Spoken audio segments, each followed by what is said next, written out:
9절에서 18절까지 보도록 하겠습니다. 출애굽기 24장 9절에서 8절까지. 모세와 아론과 나답과 아비후와 이스라엘 장로 70인이 올라가서 이스라엘의 하나님을 보니 그의 발 아래는 초목을 편 듯하고 하늘같이 청명하더라. 하나님이 이스라엘 자손들의 존귀한 자들에게 손을 대지 아니하셨고 그들은 하나님을 뵙고 먹고 마셨더라. 여호와께서 모세에게 이르시되 너는 산에 올라 내게로 와서 거기 있으라. 내가 그들을 가르치도록 내가 율법과 계명을 친히 기록한 돌판을 내게 주리라. 모세가 그의 부하 여호수아와 함께 일어나 모세가 하나님의 산으로 올라가며 장로들에게 이르되 너희는 여기서 우리가 너희에게로 돌아오기까지 기다리라. 아론과 훌이 너희와 함께 하리니 무릇 일이 있는 자는 그들에게로 나갈지니라 하고 모세가 산에 오르매 구름이 산을 가르며 여호와의 영광이 시내산 위에 머무르고 구름이 예수 동안 산을 가르더니 일곱째 날에 여호와께서 구름 가운데서 모세를 부르시는지라. 산 위에 여호와의 영광이 이스라엘 자손의 눈에 맹렬한 불같이 보였고 모세는 구름 속으로 들어가서 산 위에 올랐으며 모세가 40일 40날을 산에 있었느니라. 아멘. 오늘 본문 들어가기 전에 지난주에 잠깐 남았던 거 좀 하도록 하겠습니다. 우리 5절 봅니다. 24장 5절 이스라엘 4절부터 봅니다. 모세가 여호와의 모든 말씀을 기록하고 이른 아침에 일어나 산 아래 제단을 쌓고 이스라엘 12지파대로 12기둥을 세우고 이스라엘 자손의 청년들을 보내어 여호와께 소로 번제와 화목제를 드리게 하고 모세가 피를 가지고 반은 여러 양푼에 담고 반은 제단에 뿌리고 언약서를 가져다가 백성에게 낭독하여 듣게 하니 그들이 이르되 여호와의 모든 말씀을 우리가 준행하리다. 모세가 그 피를 가지고 백성에게 뿌리며 이르되 이는 여호와께서 이 모든 말씀에 대하여 너희와 세우신 언약의 피니라 라고 우리가 지난주에 조금 했습니다. 자, 여기서 언약의 피를 뿌리기 위해서는 첫째로 뭘 해야 되냐? 제단을 쌓아야 된다. 자, 보십시오. 4절에 보니까 모세가 여호와의 모든 말씀을 기록하고 이른 아침에 일어나 산 아래 무엇을 쌓았다? 제단을 쌓았다. 제단을 쌓았다는 말은 하나님 앞에 예배하는 장소를 만들었다는 의미가 되겠죠. 그래서 제단을 쌓는 것은 결국 뭐 하는 거냐면은 예수 그리스도의 십자가의 구속을 상징하는 겁니다. 왜? 제단은 뭐 하는 곳입니까? 피를 흘리는 곳이잖아요. 그래서 이스라엘의 성막에 제일 먼저 성막에 딱 들어가면 제일 먼저 만나는 게 뭡니까? 번제단. 성막에 이제 문 있잖아요. 성막에 문이 있는데 그냥 우리가 열고 닫는 미닫이 문이 아니라 뭡니까? 커튼이 들어갔잖아요. 커튼이. 그래 성막에는 커튼이 몇 개 있습니까? 2개가 있잖아요.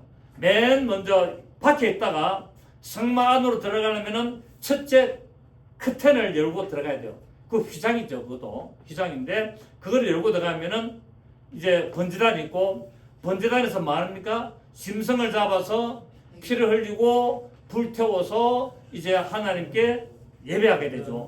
그리고 나서 그 다음에 어디로 갑니까? 번제단에서 이제 물동무로 가잖아요. 왜? 번제단에서 짐승을 잡다 보니까 피를 흘려서 손에 피가 묻고 이러니까 물두멍에서 손을 깨끗이 씻잖아요. 그래서 이 이제 물두멍은 뭐냐면은 우리가 예수 그리스도의 피로 정결케 됐다는 것을 상징하는 겁니다. 번제단은 죄를 용서받은 것을 상징하고 물두멍은 만다고요? 정결케 됐다는 거예요. 정결케 됐고 그 다음에 나를 보고 이제 깨끗하게 씻고 그 다음에 들어가는 데가 어디 들어갔냐면은 지성소로 이제 성소로 들어가죠. 성소로 들어가서 떡상 있고 이제 뭐 이제 그 우리가 성령을 상징하는 어떤 그런 것들도 이제 분향단도 있고 다 있잖아요. 그러고 나서 그 다음에 지성소 들어갈 때 휘장이 또 있잖아요. 휘장이 있는데 이 휘장이 위에서부터 아래로 찢어지는 이것을 이야기를 했습니다. 그래서 제단을 쌓는 것은 곧 예수 그리스도의 십자가의 구속을 준비하는 것이다. 제단을 쌓는다는 것은 뭡니까? 예수님의 피 흘림을 준비하는 것이다 라는 것을 알 수 있습니다. 왜냐하면 이스라엘 백성들이 지킬 수 없는 율법을 준행하겠다고 약속했기 때문에 율법의 요구를 이루기 위하여 율법의 요구를 이루려면 뭐를 흘려야 됩니까? 피를 흘려야 되잖아요. 율법을 완성케 하려면은 반드시 피 흘림이 있어야 된다는 거예요. 예수님의 피 흘림이 있어야만이 율법이 어떻게 된다? 완성된다. 그 예수님의 십자가 사건이 일어나기 전까지는 율법이 완성이 안 되는 거예요. 예수님이 오셔서 십자가 죽으심으로 말미암아 피를 흘림으로 말미암아 예수님 뭐 했다? 뭐라고 했습니까? 다 이뤘다. 그 다 이뤘다는 말이 무슨 말입니까? 율법을 내가 완성했다 이 말입니다. 율법에서 말하는 모든 짐승의 피를 흘리는 것을 내가 십자가 죽음으로 내가 한 마리 어린 양으로 죽음으로 말미암아 모든 것을 다 완전히 이루었다라는 것을 말씀을 하고 있습니다. 그렇기 때문에 이 제단을 삼는다는 것은 제단은 짐승을 잡아 피를 흘리는 단위거든요. 짐승을 잡아 피를 흘리기 때문에 결국 예수님을 한 마리의 어린 양으로 상징하는 예수님을 십자가에서 죽이는 것을 준비했다는 겁니다. 뭐로 말미암아? 율법을 지킬 수 없는데 지키겠다고 약속하는 그 바람에 제단을 사게 되는 거예요. 이스라엘 백성은 율법을 지킬 수 있습니까? 없습니까? 못 지킨다는 거예요. 죽어도 못 지키기 때문에 죽어도 못 지키는 것을 누가? 예수님이 대신 죽음으로 말미암아 완성되는 거예요. 그래서 지킬 수 없는 것을 다 준행하겠습니다 라고 하는 바람에 제단을 이제 쌓게 되는 거예요. 왜 제단을 쌓는다고요? 그 율법을 완성하고 율법이 어려운 율법의 요구 의를 이루기 위하여 예수님의 십자가에서 죽으신 것을 의미하는 제단을 쌓게 되는 것입니다. 자, 로마서 우리 8장을 봅니다. 로마서 8장을 보면은 3절입니다. 로마서 8장 3절. 신약성경 249페이지 로마서 8장 3절 249페이지 다 찾았습니까? 율법이 육신으로 말미암아 연약하여 할 수 없는 그것을 자 율법은 할 수 있다 없다? 할 수 없는 그것을 누가 한다? 하나님은 하시나니 그 죄로 말미암아 자기 아들을 죄 있는 육신의 모양으로 보내어 육신의 죄를 정하사 육신을 따르지 않고 그 영을 따라 행하는 우리에게 율법의 요구가 이루어지게 하려 하십니다. 우리는 절대로 율법을 완성할 수가 없고 율법이 요구하는 율법은 무엇을 요구합니까? 의를 요구하잖아요. 그 의를 절대로 우리 인간은 할 수가 없어요. 여러분 스스로 의를 이룰 수 있습니까? 이 세상에 태어나는 모든 사람은 절대로 자기 스스로 의를 이룰 수 없어요. 그래서 성경은 뭐랬습니까? 의는 없나니 하나도 없다는 거예요. 이 세상에 태어나는 아담부터 앞으로 예수님 오실 때까지 이 지구의 멸망이 이루어질 때까지 태어나는 모든 인간은 스스로 절대로 자기가 의를 이룰 수 없고 오직 십자가에서 우리의 죄를 용서하신 예수 그리스도를 믿음으로 말미암아 의가 이루어지는 게 되는 거예요. 그걸 지금 로마서 오늘 8장 3절이 말하는 겁니다. 자 보세요. 3절 다시 율법이 육신으로 말미암아 연약하니 그럼 우리 육신은 연약하여서 절대로 율법의 요구를 이룰 수 없다. 연약하여 할 수 없는 그것을 하나님은 하시나니 그 죄로 말미암아 자기 아들을 죄가 있는 육신의 모양으로 보내는 자 예수 그리스도가 이 땅에 왜 사람의 모양으로 오셨다고요? 예수님이 이 세상에 천사의 모양으로 올 수도 있고 사람이 몸이 아닌 그냥 싹 바람 같은 모양으로 올 수도 있는데 왜 굳이 연약한 조금만 바늘에 찔리면 아파서 그냥 힘들고 피 흘리고 하는 그런 육신의 모양으로 왔고 오늘 본문은 뭐랍니까 이게 예 인간의 죄를 담당하려고 인간의 여러분 우리는 다 육신의 죄를 짓지 않습니까? 육신의 그 죄를 담당시키려고 육신의 모양으로 오셨다라고 말합니다. 그래서 4절에 육신을 따르지 않고 그 영을 따라 행하는 우리에게 율법의 요구가 이루어지게 하려 하십니다. 그래서 우리는 이제 예수 그리스도의 십자가 사건으로 말미암아 우리가 의인으로 인정을 받았으면 이제 우리는 육신을 따라가야 됩니까? 성령을 따라가야 됩니까? 성령을 따라가라 이야기다. 육신을 따르지 않고 그 영을 따라 행하는 우리에게 뭐가 이루어진다? 그렇지. 성령을 따라가면 율법의 요구가 이루어진다는 거예요. 아멘. 그걸 오늘 말씀을 하고 있습니다. 정말 우리는 하나님 은혜에 감사해야 되는 거야. 나는 죽었다 깨어나도 나는 절대로 어려운 자가 될 수가 없어요. 죽었다 죽고 100번 고쳐주고 내 몸이 진토예요. 진토되고 노르잖아요. 아무리 그래도 소용없다는 거예요. 예수 그리스도의 피가 아니고는 절대로 해결될 수가 없다는 것을 말씀하고 있습니다. 자, 그래서 오늘 우리 본문, 우리 다시 출애굽기 본문의 5절에 보면은 이스라엘 자손의 청년들을 보며 여호와께 서로 번제와 화목제를 드리게 하고, 이제 제단을 왜 쌓았다고요? 짐승을 잡으려고. 그 짐승이 오늘 드려지는 짐승이 뭐였습니까? 소로 뭡니까? 소를 잡아가지고 번제와 화목제를 드리는 겁니다. 번제라는 것은 뭐냐면은 소를 잡아가지고 전부 다 조각을 내요. 소를 갖다가 조각을 내가지고 피를 흘리고 그 조각낸 그 살을 갖다가 전부 다 불태워 올리는 거예요. 불태우면은 뭐가 올라갑니까? 연기가 올라가잖아요. 그래서 소를 잡아가지고 소를 통째로 불태우는 것이 아니라 소를 전부 다 조각 다 잘라내요. 다 잘라가지고 이제 불을 태워가지고 연기가 쫙 올라가도록 하는 것이 번제고, 화목제라는 것은 뭐냐면은 우리의 하나님과 우리 사이에 막혔던 담을 흘려버리는 것이 화목제라는 거예요. 그 화목은 기분 좋은 겁니까 나쁜 겁니까? 기분 좋은 건데 화목하다는 거예요. 그러니까 우리 가정은 화목해. 너와 나는 화목하게 지내. 여봉 저봉 일하잖아요, 그러잖아요. 그래서 화목제 되는 것은 하나님과 나 사이가 불편했던 관계가 뭐하게 된다? 화목하게 된다는 제사를 드리는 것이 번제와 화목제, 서로 하나님 앞에 태워서 드림으로 말미암아 하나님과 나 사이에 막혔던 담이 다 흐려지고 불편했던 관계가 화목하게 되는 거예요. 나하고 저 사람하고는 잘 쳐다봐도 인사도 안 하고 보면은 하고 이래 했는데 어떤 계기가 돼가지고 화목하게 됐다는 거예요. 그러니까 그 다음부터는 뭐합니까? 보면은 아이고 안녕하세요 하고 손잡고 그치? 그렇게 하는 화목하는 그런 것처럼 하나님과 우리 사이가 전에는 불편한 관계였다는 거예요. 누구 때문에? 마귀 때문에. 마귀 때문에 하나님과 내 사이 굉장히 불편해요. 왜? 마귀가 딱 개입을 해가지고 하나님과 나 사이를 가로막고 있고 불편하게 만들었어. 근데 이제 마귀를 쫓아내니까 하나님과 나 사이가 어떻게 됩니까? 다시 화목하게 되는 거예요. 아멘입니까?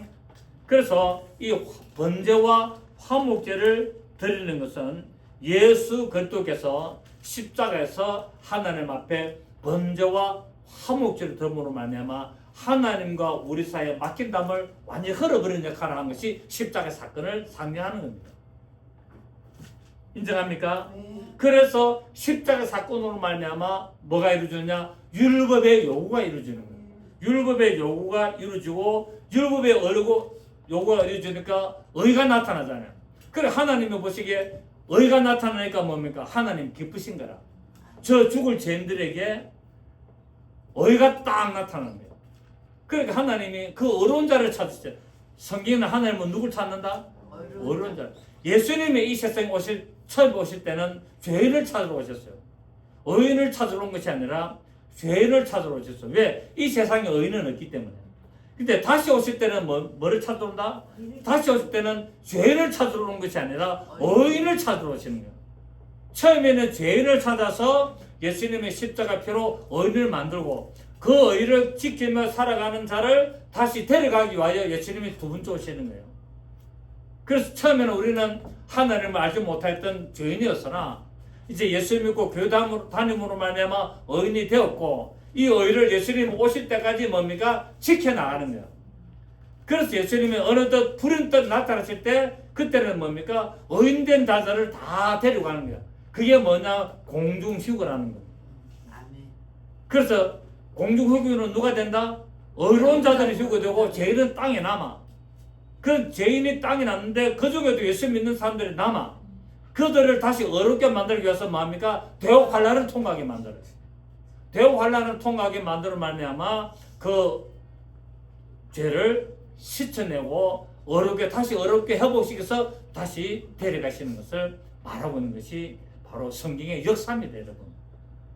그래서 우리는 이 번제와 화목제로 제단에 드려진 것은 결국 이것은 출애굽기 24장에 제단에서 소를 잡아가지고 번제와 화목제로 하나님 앞에 제사 드린 것은 결국 예수님의 십자가를 준비하고 예수님이 하나님 앞에 번제와 화목제를 드림으로 말미암아 우리의 죄가 용서되고 번제를 드림으로 말미암아 뭐가 없어진다? 죄가 없어지는 거예요. 화목제로 드린 것은 뭡니까? 하나님과 막힌 담이 흘러버리는 거예요.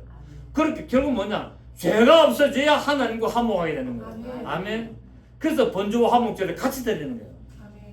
번제와 화목제를 같이 드리는 것은 죄를 없애고 죄가 없어짐으로 말미암아 하나님과 막힌 담이 흐려지고 하나님과 가까워지게 되는 것을 말하고 있는 거예요.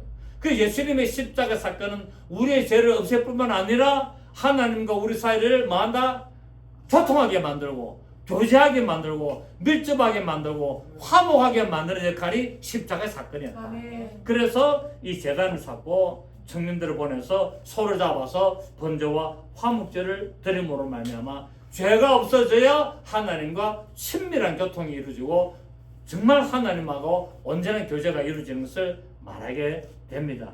결국 율법의 요구를 이루어서 의가 나타남으로 말미암아 하나님을 기쁘시게 하고 또 하나님 앞에 죄를 없이 하는 번제를 드렸고 죄로 말미암아 막힌 담이 흐려짐으로 말미암아 하나님과 관계가 완전히 회복되고 하나님을 기뻐하는 자녀의 삶을 나갈 수 있는 것을 알 수가 있습니다. 자, 그러고 나서 이제 두 번째, 세 번째, 첫째는 제단을 쌓고 두 번째는 소를 잡고 번제와 화목을 드리고 세 번째는 뭡니까? 6절에 모세가 피를 가지고 반은 여러 양푼에 담고 반은 제단에 뿌리고. 자, 소를 딱 잡아니까 어쩌합니까? 피가 흘렸잖아요. 피를 양푼에 받아가지고 피가 많이 흘려진 이 피를 반은 요 양푼에 반은 이 양푼에 이렇게 구분해 담아요. 담아가지고 이제 한쪽에 있는 이 양푼에 담은 피를 어디다 뿌린다? 제단에 뿌리는 거예요. 제단에. 제단을 만들고 그 제단에다가 피를 뿌리는 겁니다. 피를 취하여 반은 여러 양푼에 담았다. 한 양푼이 아니고 뭐 어떤 양푼? 여러 양푼. 여러 양푼에 담았다. 여러 그릇이 담았다는. 그릇은 무엇을 상징합니까? 우리 육체를 상징해요. 우리 마음, 우리 인간을 양푼이라고 하잖아요. 그릇이잖아. 그래서 금그릇도 있고 은그릇도 있고 흙으로 만든 그릇도 있고 질그릇도 있고 라는 것처럼 그릇은 우리 인간을 상징하는 거예요. 그래서 여러 양푼에 담았다는 말은 여러 영혼에 뿌렸다는 겁니다. 아멘. 무엇을? 피를. 어떤 피를? 예수님의 십자가의 피를 여러 양푼에 담았다는 것은 예수님의 십자가의 피를 여러 영혼들에 뿌렸다, 이 의미가 되는 겁니다. 아멘. 그래서 이제 영혼이라는 그렇게 담음으로 말미암아 속죄의 구속을 이루게 되고 하나님과 화목을 온전히 이루어서 피의 반을 단에 뿌리게 됩니다. 그리고 이제 피의 반을 단에 뿌린 것은 하나님 앞에 드려지는 구속의 제물을 상징하는 피입니다. 그리고 그러니까 결국 소를 잡아가지고 피를 받아가지고 여러 양푼에 반을 뿌리고 반은 어디에 뿌린다? 제단에 뿌린다 라는 것을 우리는 예수님의 십자가의 사건을 상징하고 우리 영혼에 예수님의 피 뿌림을 상징하는 것을 알 수가 있습니다. 왜? 피는 구속이기 때문에. 피는 구속이고 죄 사함이기 때문에. 자, 우리 히브리서 9장 봅니다. 히브리서 9장 22절. 저 신약 성경 저 뒤편에 9장 22절 362페이지. 신약 성경 362페이지 히브리서 9장 20절부터 19절부터 봅니다. 오늘 우리 본문의 내용이 여기 나옵니다. 모세가 율법대로 모든 계명을 온 백성에게 말한 후에 송아지와 염소의 피 및 물과 붉은 양털과 우수토를 취하여 그 두루마리와 온 백성에게 뿌리며 이르되 시작. 이는 하나님이 너에게 명하신 언약의 피라고 또한 이와 같이 피를 장막과 섬기는 일에서는 모든 그릇에 뿌렸느니라. 시작. 율법을 따라 그의 모든 물건이 피로서 정결케 되나니 피 흘림이 없은즉 사함이 없느니라. 아멘.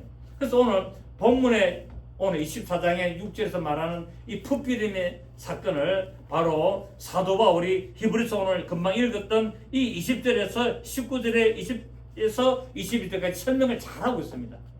오늘 본문에는 뭐 여러 장본에 담았다라고 간단하게 말하는데 오늘 이거 더 자세하게 이렇게 설명을 하고 있는 것을 알 수가 있죠. 그죠? 죄는 반드시 피로 말미암아 덮어져야 됩니다. 피로 씻어야만이 죄가 씻어집니다. 여러분, 우리가 손에 뭐 오물이 묻었다. 뭐로 씻습니까? 물로 씻잖아요. 근데 손에 기름이 많이 묻어서 뭐로 씻어야 됩니까? 기름으로 씻어야 돼요. 기름은 기름으로 씻어야 되거든요. 이것처럼 우리의 피는 뭡니까? 예수님의 피로 씻어야 돼요. 우리의 피는, 우리의 오염된 피는 예수님의 정결한 피로 씻어야만이 이것이 회복이 되는 겁니다. 그래서 바로 죄는 피로 말미암아 덮여져야 되고 씻어야 됩니다. 그래서 이 6월절에 어린 양의 피로 문술주와 인방의 바름으로 말미암아 그 집안에 있는 모든 사람들의 죄가 다 덮어졌던 것을 알 수 있죠. 그 사람, 그 집에 피가 발림으로 말미암아 그 집안에 있는 모든 사람들 다 무엇을 받는다? 구원을 받는다. 그래서 너와 내 집이 구원을 얻으리라. 주 예수를 믿어라. 그러면 너와 내 집이 구원을 얻으리라. 주 예수를 믿어라. 너가 구원을 받는다고 하지 않고 주 예수를 믿어라. 그러면 너와 내 집이 구원을 받는다. 그러면은 내가 교회 다니니까 남편은 교회 안 다니는데 같이 구원 받느냐? 그 말이 아니고 네가 구원을 받았냐? 그러므로 말미암아 네 집안에 구원이 이루어진다는 겁니다. 아멘. 그래서 남편은 좀 전도하시기 바랍니다. 아내도 전도하시고 가족도 전도하시고 그렇게 하셔야 됩니다. 예, 이제 구원이 그 집안에서 시작되기 때문에. 아멘. 그 집안에서 구원이 이제 나로 말미암아 구원이 시작되기 때문에 내 사랑하는 남편 또 우리 부모 우리 형제들을 다 구원의 반일에 동참하도록 만들어야 되는 거예요. 그래서 주 예수를 네가 믿어라. 그러면 너뿐만 아니라 너 온 집안이 구원의 역사가 일어나게 된다고 말씀을 하고 있습니다. 그래서 결국 이 피는 희생이었고 이 희생은 어린 양 되시는 예수 그리스도의 구속의 피였습니다. 자, 우리 베드로전서 1장 히브리서 앞에 보면은 베드로전서 1장이죠. 베드로전서 히브리서 뒤에 보면 베드로전서 1장 18절 봅니다. 베드로전서 1장 18절 377페이지 베드로전서 1장 18절 너희가 알거니와 너희 조상이 물려준 헛된 행실에서 대속함을 받은 것은 은이나 금같이 없어질 것으로 된 것이 아니요 시작 오직 흠없고 점없는 어린 양 같은 그리스도의 보배로운 피로 된 것이니라. 우리가 죄를 용서받고 우리가 구원을 받는 것은 돈으로 받는 것이 아니고 어떤 내가 권력으로 받고 어떤 내 명예로 받는 것이 아니라 오직 흠없고 점없는 어린 양 같은 그리스도의 보배로운 피로 됐다는 거예요. 그래서 우리의 피와 예수님의 피는 다르잖아요. 우리의 피는 뭡니까? 죄인의 피라. 우리가 아무리 피를 흘려도 용서가 안 돼. 근데 예수님의 피는 의인의 피잖아요. 그분은 죄를 알지도 못하고 죄를 짓지도 못하고 안 하신 그분은 바로 하나님의 구원의 피거든요. 그 피로 말미암아 우리가 구원을 받는데, 그런데 20절을 보십시오.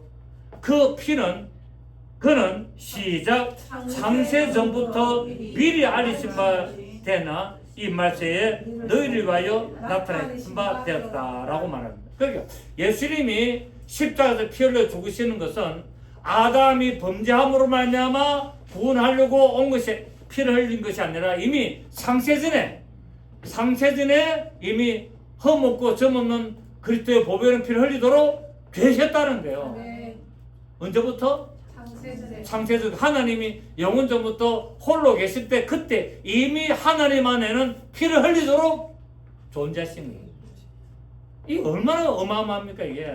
이거는 도저히 깨닫지도 못하는 거예요. 그래서 오늘도 뭡니까? 많은 어떤 신학들이 뭡니까? 아담이 선악과를 따먹는 바람에 예수님이 오셔서 피를 구원했다는데 성경은 그렇게 이야기하지 않고 그런 구절을 성경에 어디 있어요? 아담이 선악과를 따먹는 바람에 예수님이 구원하러 오셨다는 게 어디 있어요? 없어요.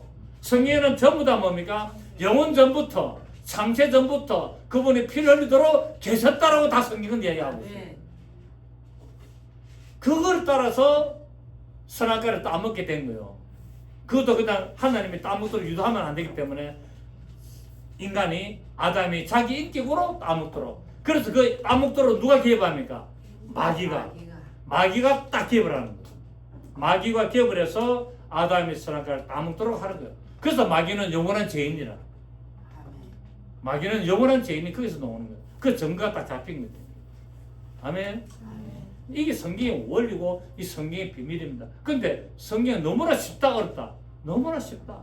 하나님이신 예수님이 왜 하필이면 사람의 모양으로 와가지고 그 채찍을 맞고 그 피를 흘리고 그 십자가에서 고통당하면서 목마르다 하면서 그 피를 다 흘리고 그 엄청난 사건을 이뤄야 되나? 하나님 그래 안 하면 안 되나? 하나님 그냥 공중에 날아다니면서 그냥 주 예수를 믿어라 한 번만 싹 사람들에게 전 세계에 싹 날아다니면서 보여주면은 다 믿을 텐데 그래 안 하고 그냥 별 볼일 없는 사람의 모양으로 나타나가지고 그도 목수 집안에 나타나가지고 30년 동안 목수로 살다가 드디어 그냥 공천에 시작하면서 그도 3년간 반짝하다가 십자가 죽고 피 흘리고 고통당하고 그 사람들로부터 총가르쳐 당하고 침 뱉고 네가 하나님의 아들이면 십자가에서 내려와라 그렇게 이런 멸시천대와 이런 걸 다 당해야 됐냐? 왜 그 방법을 택했느냐? 그거는 성경에서 다 놓았습니까? 안 놓았습니까? 제가 다 설명드렸죠. 왜 그렇게 해야만 됐는지를 영원전부터 하나님이 그렇게 예정하시고 그렇게 계획하시고 그런 모든 일을 이루어지게 한 것은 성경에 다 있더라 없더라? 성경에 다 있더라. 그거를 마지 못했다? 찾지 못했고 발견하지 못했을 따름이지 성경을 자세히 봐라. 성경을 어떻게 봐라? 자세히 읽어봐라. 자세히 읽어보면은 성경 안에는 그 하나님의 영원하신 경륜, 하나님의 놀라운 비밀, 하나님의 예정하신 뜻대로가 다 성경에 기록되어 있다는 거예요. 그 성경을 따라 가면서 이제 앞으로도 일어날 일들이 다 성경대로 일어날 것이고 반드시 성취될 것이고 예수님이 다시 오실 것이고 우리는 하나님의 나라로 갈 것입니다. 아멘. 이제는 우리는 우리의 죄 때문에 근심할 필요가 없고 만약에 우리의 죄가 있다면 우리는 어떻게 됩니까? 하나님 앞에 고백해야 되는 거예요. 내가 이런 죄를 지었습니다. 용서하여 주옵소서라고 기도하면 하나님은 용서하신다고 말씀합니다. 자, 요한일서 베드로전서 뒤에 보면은 요한일서 1장 7절 요한일서 1장 7절 베드로전서 뒤에 보면은 요한일서가 있습니다. 요한일서 1장 7절 6절부터 보면은 만일 우리가 하나님과 사귐이 있다고 어둠에 행하면 거짓말을 하고 진리를 행하지 아니함이거니와 시작 그가 빛 가운데 계신 것 같이 우리도 빛 가운데 행하면 우리가 서로 사귐이 있고 그 아들 예수의 피가 우리의 모든 죄에서 깨끗하게 하실 것이오. 만일 우리가 죄가 없다고 말하면 스스로 속이고 또 진리가 우리 속에 있지 않을 것이오. 만일 우리가 우리 죄를 자백하면 그는 미쁘시고 어려우사 우리 죄를 사시며 우리를 모든 불에서 깨끗하게 하실 것이오. 만일 우리가 범죄하지 아니하였다면 하나님을 거짓말하는 일로 만드는 것이니 또한 그의 말씀이 우리 속에 있지 아니하니라. 우리가 죄를 지으면 어떻게 하라고요? 하나님 앞에 기도해라는 거예요. 하나님 내가 이런 죄를 지었습니다. 용서하여 주옵소서라고 자백하고 기도하면은 우리를 구절해 보십시오. 구절 다시 시작.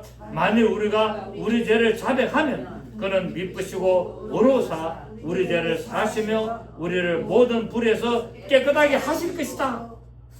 그래서 이제 우리 죄 때문에 고민할 필요가 있다 없다? 없다. 우리가 만약에 죄를 지으면 기도해라는 거예요. 그런데 또 문제는 그렇다고 해서 밥 먹듯이 죄를 지으면 됩니까 안 됩니까? 고범죄를 짓지 말라는 거야. 고범죄가 뭡니까? 고의로 알면서도 짓는 고의로 짓는 죄를 짓지 말라. 내가 부지 중에 죄를 지을 수 있어. 사람이 연약하기 때문에 부지 중에 죄를 짓고 연약하기 때문에 죄를 짓지만은 내가 고의적으로 의도적으로 죄를 짓는 것은 용서함이 없을 수가 있습니다. 굉장히 조심해야 돼요. 그래서 이런 것들을 우리가 알 수가 있습니다. 자, 우리 다시 오늘 이제 본문으로 돌아가서 우리 9절부터 봅니다. 시간이 많이 갔습니다만은 한 대까지 하고 또 보도록 합시다. 우리 9절에 오늘 본문 9절부터 모세와 아론과 나답과 아비우와 이스라엘 장로 70인이 올라가서 이스라엘의 하나님을 보니 그의 발 안에는 청옥을 편뜻하고 하늘같이 청명하더라. 하나님이 이스라엘 자손들의 존귀한 자들에게 손을 대지 아니하시고 그들은 하나님을 뵙고 먹고 마시더라. 자, 하나님은 예수 믿는 자들을 어떤 자로 본다? 존귀한 자로 본다는 거야. 존귀한 자. 하나님이 이스라엘 자손들의 존귀한 자들에게 뭐를 안 된다? 손을 대지 아니하셨고 그들은 하나님을 뵙고 먹고 마시다. 자, 모세와 지도자들이 시내산 앞에까지 지금 올라가는 내용이 뭡니다. 하나님과 언약을 맺기 전에는 모세 외에는 아무도 시내산으로 올라가지 못했습니다. 앞에 우리 했잖아요. 올라갈 수 없으나 이제 핏뿌림, 이 제단에서 핏뿌림의 언약 체결 후에는 하나님이 시내산에 올라오도록 허락하셨어요. 허락하셨어요. 그렇게 이제 예수님의 피로 말미암아 우리는 어디로 갈 수 있다? 하나님께로 나갈 수 있는 길이 열렸다는 거예요. 그걸 어떤 길이다? 새롭고 산 길이라고 히브리서 이야기했다는 거예요. 이제 우리에게는 바로 휘장이 갈라지는데 그 길은 새롭고 산 길이라고 지난주에 말씀드렸죠. 그래서 이제 죄를 용서받기 전에는 하나님의 있는 산, 신의 산에는 갈 수 없다. 이 신의 산은 결국 하나님의 나라를 상징하잖아요. 갈 수 없어서나 이제 제단의 핏뿌림을 통하여서 어떻게 됐냐? 신의 산까지 갈 수 있다는 거예요. 신의 산까지는 접근을 하라셨으며 하나님을 보고 먹고 마시다. 하나님을 보고 먹고 마시다니까 하나님이 진짜 나타나가지고 하나님과 어울려서 먹고 마시다는 의미가 아닙니다. 하나님을 본 자는 아무도 없습니다. 그럼 하나님을 보고 먹고 마시다. 하나님을 보고는 뭐냐? 하나님의 영광을 봤다는 거예요. 하나님의 영광. 넓은 의미로는 천사를 볼 수도 있습니다. 천사는 누굽니까? 하나님 영광을 나타내는 자. 성령님도 하나님 영광을 나타내는 자요. 천사도 하나님 영광을 나타내는 자요. 예수 믿는 우리도 하나님 영광을 나타내는 자입니다. 그래서 언약 체결에는 이제 하나님을 보고 먹고 마시는 길이 열렸습니다. 결국 이것은 뭐냐면은 예수 그리스도의 핏뿌림이 있기 전에는 죄로 말미암아 하나님을 만날 수 없었으나 예수 그리스도께서 십자가의 피 흘림으로 말미암아 피로서 하나님과 연합하게 되고 하나님과 교통하게 됐다는 것을 말씀을 하고 있습니다. 예수님의 핏뿌림 언약 이전에는 시내산에 무엇이 가득 찼습니까?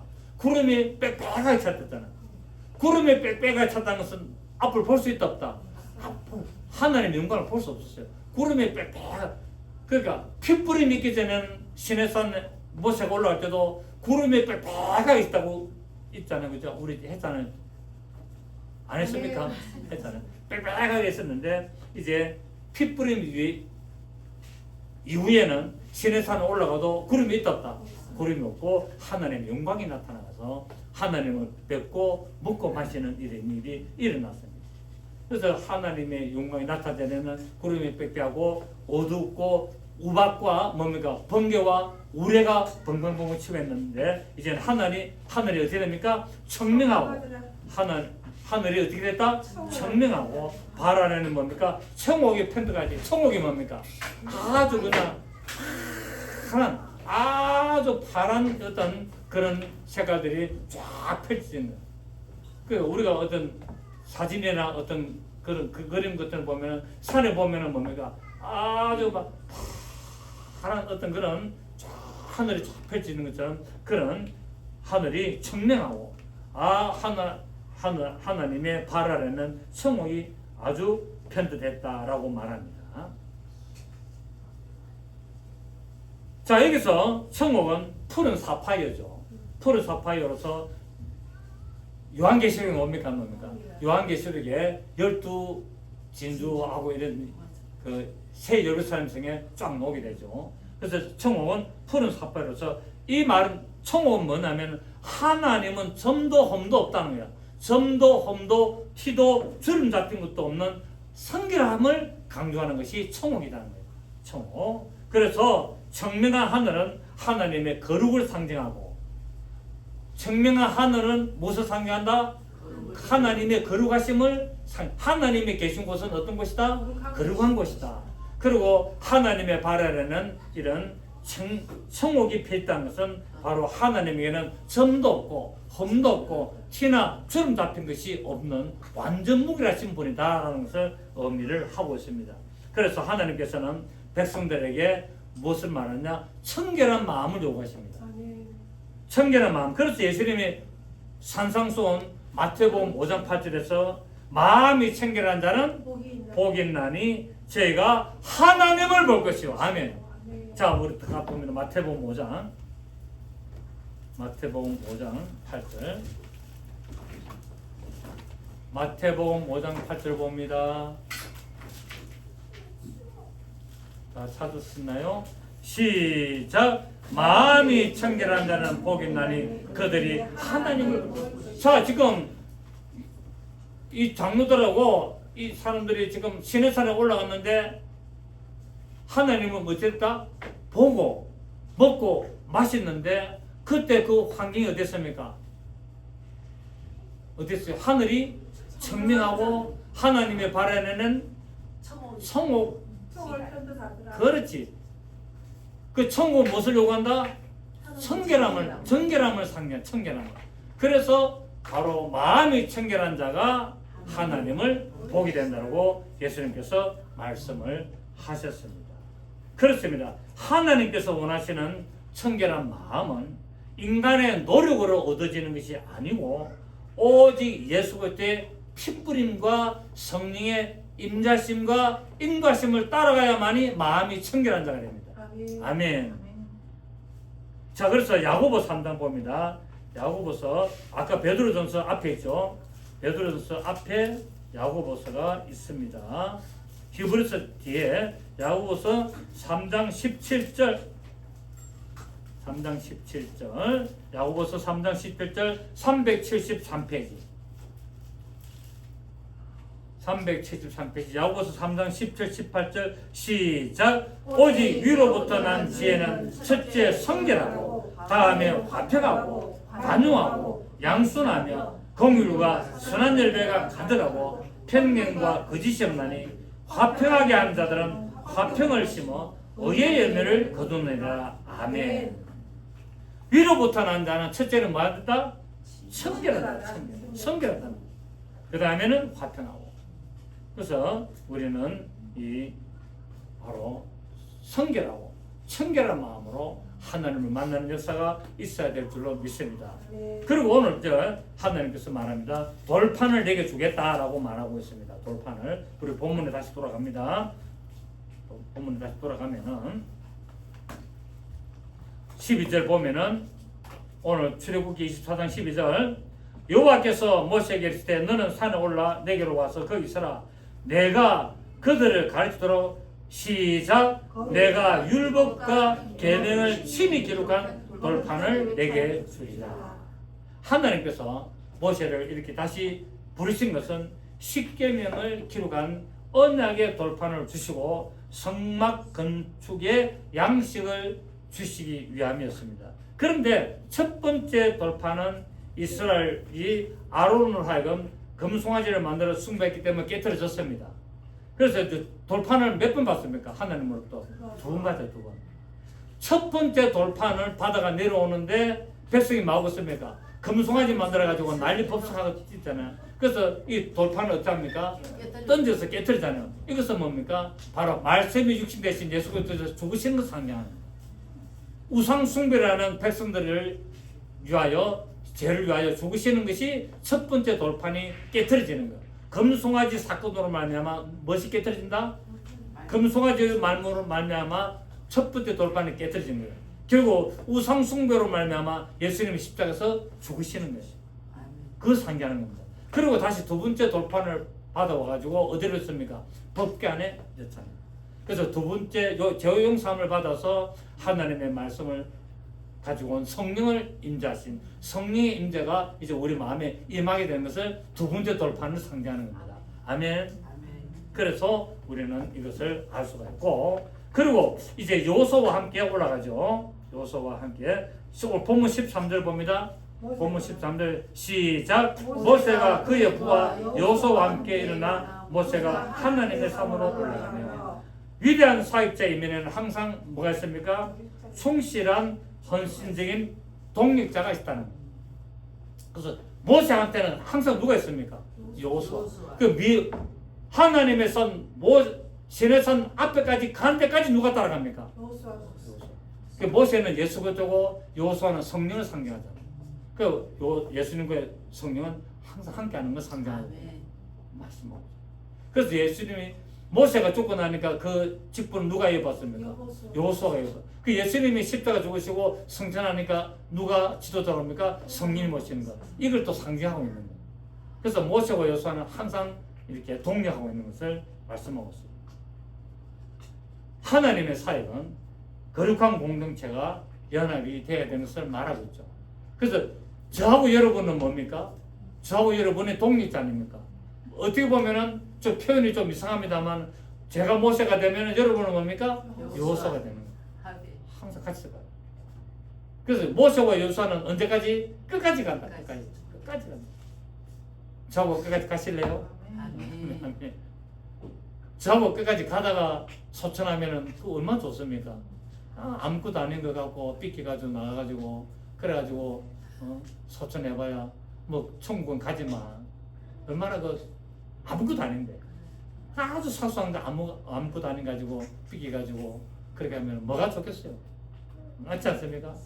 모세의 마음을 괴롭히면 뭐가 좋겠어요? 예수님의 마음을 괴롭히면 뭐가 좋겠어요?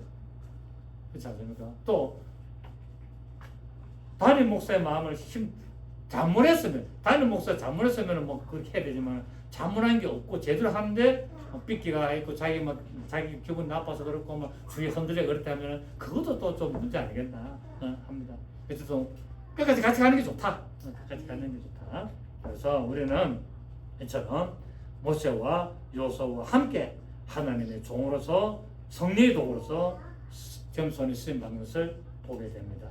그리고 모세는 40일 40날을 산에 있었는데, 이것은 고난과 어떤 시련을 통해서 믿음이 연단하는 기간을 상징하고 있고, 이 기간을 동안에서 뭡니까? 성막을 건축하는 시장을 보여줍니다.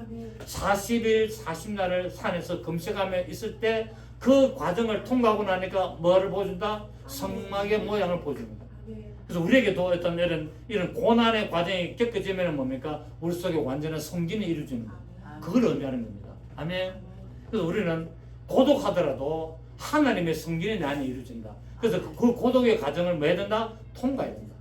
그 고독의 과정을 통과하고 하나님과 나와의 그 1대1의 관계를 계속 유지하는 것이 때로는 어렵고 힘들지만은 그 과정을 통과하니까 성막의 시장을 다 보여준 것처럼, 그래서 성막을 만드는 것처럼 하나님과 나와의 그 1대1의 관계, 어렵고 힘들고 외롭고 고난의 그 관계를, 그 기간을 통해서 하나님과 1대1 관계를 계속 유지하고 그 과정을 통과하니까 하나님이 내 속에 뭐를 이룬다? 성전을 이루는 과정을 허락하시는 것을 상징하고 있습니다. 그래서 여러분 신앙생활 하다가 또 인생 살아가다가 또 힘들고 어렵고 그런 과정들이 있을 때 낙심하지 마시고, 그럴수록 하나님을 붙드시고 하나님과 교통하시기를 바랍니다. 뭐 해야 됩니까? 1대1로 교통하시래요. 자꾸 어떤 사람을 통해 살려고 하지 말고 나하고 하나님하고 뭐 직접. 여러분 우리가 아파서 죽지 않습니까? 뭐 예를 들어서 교회를 열심히 다니고 신앙생활하는데 부채병이 걸려가지고 힘들어. 그러면 낙심합니까 안 합니까? 하잖아요. 그런데 한편으로 생각하면은 난 죽으면 지옥 갈 수밖에 없는데 그래도 내가 예수 믿고 이 병을 통해서 내가 예수님을 알게 되고 예수님을 믿게 돼서 내가 구원을 받았다. 그거 하나만 해도 감사한 거예요. 아멘. 그래도 나는 어차피 이렇게 나는 가지만 하나님, 그래도 내가 고치지 않았고 이런 길을 가더라도 내 영혼을 구원시키고 내가 예수 믿고 말미암아 내가 이것을 통해서 예수를 알게 되고 그래서 내가 구원받고 내가 천국 가게 된 것을 감사합니다. 그런 마음으로 하나님과 1대1로 이 과정을 외롭고 어떤 그런 고난의 시내산에서 아무도 없는 그 돌산에서 40일 40날을 굶주려 가면서 금식하면서 하나님 앞에 기도하였더니 마침내 성막의 시장을 보여주는 것을 우리는 알 수가 있습니다. 그런 믿음의 담대한 모습이 있기를 예수 이름으로 축복합니다. 살아계신 주님 감사드립니다. 오늘 말씀을 통해서 우리의 신앙생활이 어때야 되며 우리가 고난과 어떤 여러 과정들을 통해서 하나님과 1대1로의 어떤 모양을 가지게 되고